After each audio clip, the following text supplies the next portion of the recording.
오늘도 우리 사는 이야기 시작해 볼게요. 연애를 3년 했어요. 그렇게 결혼을 하게 되었지만 저희의 결혼은 정말 쉽지 않았습니다. 제가 다니는 회사 거래처 대표였던 남편. 그렇게 자주 만나게 되었고 눈이 맞았죠. 어떻게 보면 한 회사를 운영하는 대표인데 저희의 결혼은 반대 그 자체였어요. 남편은 이혼남이었습니다. 아이는 없었고 전부인과 1년 정도 살다 이혼 소송만 3개월을 질질 끌다 이혼을 했다고 해요. 전부인이 바람을 폈고 한 번 눈 감아줬고 그 이후로도 또 다른 사람과 바람이 난 전부인. 그래서 치가 떨리고 증오스러움에 맨몸으로 내쫓다시피 이혼을 했다고 했죠. 그런 상처가 있는 사람이라서 제가 오히려 연애할 때 이성 문제에 더욱 조심해줬어요. 전 어렸을 적부터 친하게 지내던 남자인 친구들이 꽤 있는 편이고 직업상 남자 직원들과도 서스럼 없이 어울리는 편이지만 그런 트라우마가 있는 사람에게 혹여나 이게 스트레스로 다가갈까 싶어 제가 먼저 조심했고 더욱 먼저 다가가줬어요. 이런 점을 남편 역시도 너무 고마워했죠. 저희가 결혼을 할 당시 제 나이는 30살, 남편은 34살이었고 모든 조건이 서로 너무 좋았지만 이혼남이라는 부분 때문에 저희 부모님은 반대를 심하게 하셨죠. 아무리 전부인이 바람펴서 이혼했다고 한들 이혼한 사람을 다시 만나는 게 쉽겠냐 득득이 말씀을 하셨죠. 엄마는 너 이혼남한테 시집가라고 그렇게 금이야 오기야 키운 거 아니야. 엄마 진짜 속상해서 죽을 것 같아. 그러지 마. 그냥 차라리 결혼을 하지 마. 너 한 번 이혼한 사람은 2번 어려울 것 같아? 제발 마음 좀 바꿔 딸. 엄마랑 이러지 말자. 엄마는 정말 싫어. 엄마 정말 그 여자가 바람난 거 말고는 문제가 없었어. 그러지 마. 나도 엄마랑 이렇게 싸우는 거 너무 심적으로 힘겨워. 그러지 마 엄마. 내가 미안해. 내가 다 미안해. 근데 이 사람 너무 사랑해 내가. 처음으로 한평생을 함께 하고 싶다는 생각이 든 사람이야. 허락해줘 엄마. 제발. 매일 밤마다 아침마다 얼굴 볼 때마다 이렇게 엄마랑 울고 불고 소리 지르고 싸우고 난리였습니다. 시댁에서는 오히려 저를 너무 반겨주셨죠. 고맙다. 세상에 진작 먼저 왔으면 좋았을걸. 너무 고맙다. 내가 무슨 목에 너 같은 며느리를 얻게 됐는지 모르겠다. 그런데 결혼이 진행이 안 되고 점점 미뤄지고 아직 준비도 제대로 시작을 하지 못하는 저희. 그리고 상견례 역시도 아직 못하고 있는 저희를 보며 시어머님은 눈치를 채셔서 저를 불러 말씀하셨어요. 집에서 반대하지? 아무래도 갔다 온 사람인데 귀하게 키운 딸을 누가 주고 싶겠어. 부족함 없이 이렇게 밝고 이쁜 애를 누가 주고 싶겠어. 내가 너네 엄마께 연락을 드려볼 테니 연락처를 줄 수 있겠니? 네? 어머님 죄송해요. 그런데 엄마가 무슨 말을 하실지 몰라서 제가 선뜻 연락처를 드릴 순 없어요. 모진 소리 하셔도 당연한 거지. 걱정 말고 줘라. 그렇게 어머니께 연락처를 건네드렸고 집으로 가던 길 엄마한테 전화가 왔죠. 당장 집으로 빨리 와. 전화를 하셨구나 두 분이 싶었고 숨 막히고 힘겨웠어요.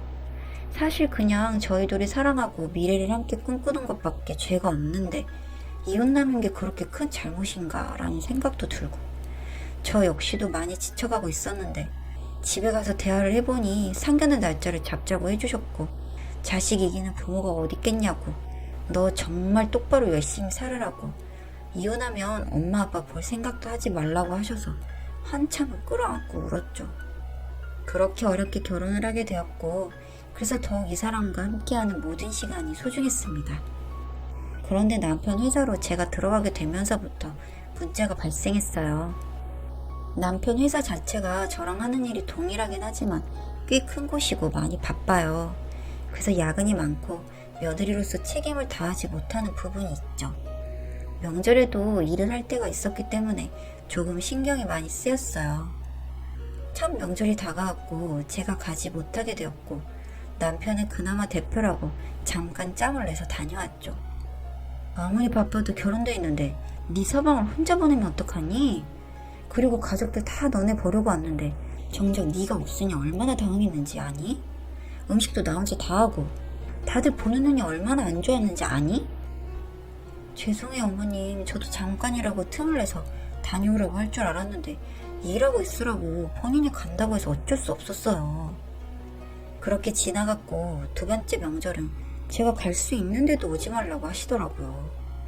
그래서 안 그래도 바빴는데 잘됐다 싶어서 일을 했고, 사실 명절만 비춰줘서 그렇지 평소엔 틈나면 꼭 시댁에 가서 음식도 해드리고 자주 시간을 보내고 했어요.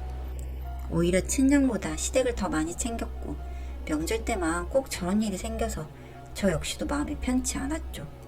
그리고 몇 번 시댁에 가서 요리를 해야 하는 일이 있었는데 가겠다는 저에게 어머님이 그러시더라고요. 아니다. 바쁜데 뭘 오니? 괜찮아. 엄마 혼자 음식하면 되니까 너 안 와도 되니 마음 편히 일해라. 엄마가 전에는 잘 몰라서 그랬던 거지. 네 신랑만 보내고 일해라. 아니에요 어머님. 일 뺄 수 있고 저도 너무 도와드리고 싶어서 가는 거예요. 제가 당연히 가서 도와야죠 어머니. 아니라고. 됐으니 오지 말라고 하잖니. 네? 네 알겠습니다 어머님. 저렇게까지 오지 말라고 하는 어머님을 보니 진짜 저한테 마음이 상하셨구나 싶어서 이것저것 어머님 선물을 사서 전화를 갔죠.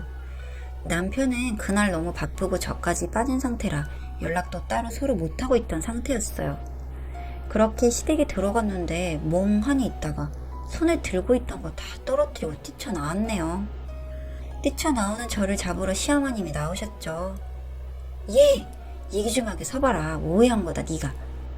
오해요? 제가 무슨 오해를 어떻게 한 건데요? 지금 이 상황이 어떻게 오해해요? 아니 지도 미안한지 나한테는 연락을 종종 했었어. 그런데 오늘 이런 날인데 음식을 혼자 해야 한다고 바쁘다고 끊을 했더니 지가 와서 대뜸 도와주자니. 온 사람을 어떻게 또 가라고 하니. 그게 지금 말이 돼요? 그럼 제가 이혼녀고 전 남편이 저희 집에서 부모님이랑 그렇게 오손도손 요리하고 있어도 어머님 저한테 뭐라고 안 하실 자신 있어요? 무슨 말을 그렇게 하니 오해래도. 오해? 어머님 들어가서 전 며느리랑 요리나 하세요. 그렇게 바로 회사로 갔고 남편한테 말했어요. 그 전부인 연락처를 알아냈고 따로 만났죠. 상황 설명 좀 해주세요. 저기 오해를 하신 것 같은데 저도 정말 힘들어요. 솔직히 제가 잘못해서 이혼한 건 아시죠? 그런 제가 뭐가 좋다고 저 집에 있고 싶겠어요? 좌불안석인데 거기다가 이혼한 전 남편을 보고 싶어하는 여자가 어딨어요. 저희는 뭐 사랑도 아니었어 서로. 그런데 미련이라도 있겠냐고요. 알아듣게 똑바로 설명하세요. 제가 들은 거랑 너무 다른데요? 어머님이 이혼 후에도 끊임없이 연락와서 네가 좀 잡아봐라. 어떻게 좀 해봐라. 이혼남이 말이 되냐? 이런 식으로 괴롭혔어요. 그런데 그게 안 되고 그쪽이랑 결혼을 하니 연락을 또 끊으시더라고요. 그런데 어느 순간 연락이 온 게 집에 좀 와라 해서 가면 요리를 시키고 이러지 말아달라고 사정하고 부탁하고 며느리가 알면 좋겠냐고 말을 해도 듣질 않아요. 그러면서 우리는 이렇게 편하게 지내자고 나 요리할 때 좀 도와주고 그런 호흡은 너무 잘 맞지 않냐고 그러는 게 어머님이에요. 제가 그쪽 남편한테 뭐 미련이 남아서 잘해보려고?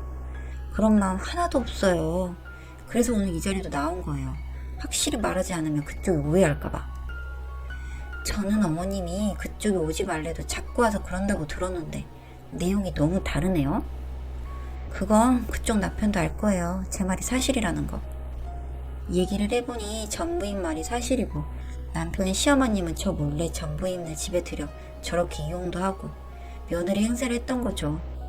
그걸 알고 있던 남편 역시도 전부인과 아무렇지 않게 밥도 먹고 같이 음식도 했던 거죠.